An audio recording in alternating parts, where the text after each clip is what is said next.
Okay, good morning mga kalangga. Update nyo ako mga luto kita sang tiil sang manok with peanut butter. So ari nga itong nga finished product. Okay, i-prepare nato na nga itong mga panakutan, tonsili, kamatis, bawang, luya, kag sibuyas. So ginlaga ko kalining tiil sang manok. Pero yung panangkutan ko inagali na sang mga luya, bawang para makuha ang lansa. So habang nga ginapabugno nato na siya, nagpainit kita sang mantika kay ato ni prituhon ang tiil sang manok. So ari ginprito naton ang tiil sang manok.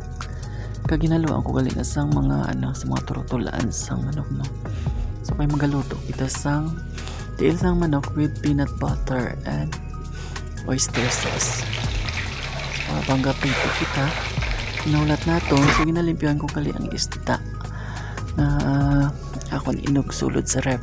Nalimpian ko pang doon kag isulod sa rep no. So kag may manok ginpa-cut ko na.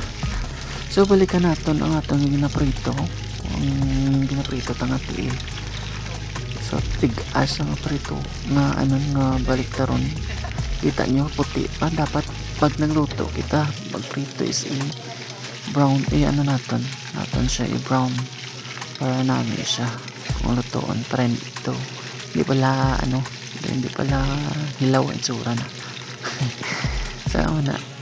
So nagisa na gali kita sang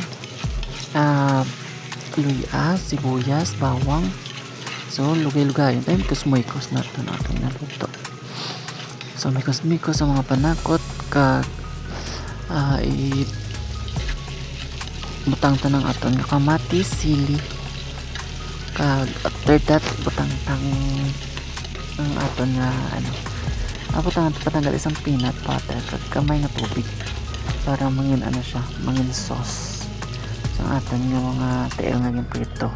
Sara na daw parang na siya sauce na siya. So naging butang to ng tiil sa manok. So yummy na siya. Tapos ang mikos-mikos ang mga itsura, kabutangan to na oyster, tapos mga paminta. Sara nga nga luto na product. So kita nyo mga tiil. Namit pati kamot mo dila pag itungod sa kanamit sa may peanut siya no? So ang aton nga finished product, here we go. So that's all for today's video. Thank you and God bless. Thank you for watching.